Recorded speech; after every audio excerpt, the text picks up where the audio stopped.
هي أم البلاد وغوث العباد ونهرها من أفضل أنهار الدنيا، فاللهم اجعل فيها أفضل البركات. هذا ما قاله سيدنا نوح عندما دعا لابنه وقال: اللهم بارك فيه وفي ذريته وأسكنه الأرض المباركة، فأسكنه الله مصر التي وصفها بأم البلاد وغوث العباد. فهل هذا الوصف هو السبب في تسمية مصر بأم الدنيا أم هناك أسباب أخرى؟ هذا ما حاولت عايدة عبد ربه جاهدة إثباته في حلقاتها السابقة من هنا القاهرة، وكذا ما سنستخلصه اليوم. فما تنساش الشير واللايك والاشتراك لمزيد من دعمي ومزيد من العودة إلى الأصل والجذور من أجل الانتماء لأعظم حضارة ما زالت تحت جلودنا حتى اليوم، حضارة يتداعى الخيال ويسقط بلا حراق تحت أقدامهم. قبل ما نعرف أسباب تسمية مصر بأم الدنيا لازم نعرف الأول ما هو سر تألق مصر. الجميع يعتقد أن السر في تألق مصر هو وجود نهر النيل والأهرامات وقناة السويس والمعابد والآثار وأعظم حضارة عرفتها البشرية، ولكن السر في تألق مصر يا سادة هو شعبها ثم شعبها ثم شعبها.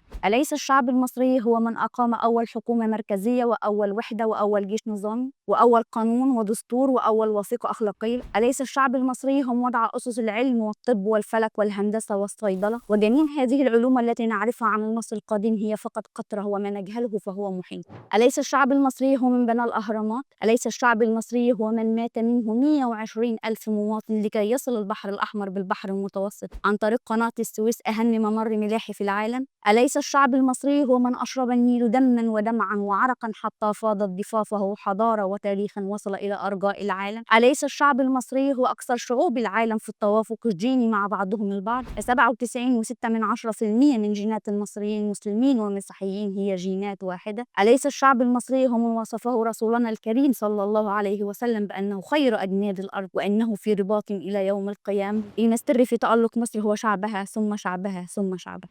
فمصر أم الدنيا دينيا ودنيويا. دينيا لأن الدولة الوحيدة التي ذكرت في القرآن صراحة 4 مرات وأكثر من 30 مرة بطريقة غير مباشرة. مصر هي البقعة الوحيدة التي اختارها الله سبحانه وتعالى على هذا الكوكب ليتجلى عليها عندما خاطبها سيدنا موسى عند جبل الطور في سيناء ذلك الوادي القدس.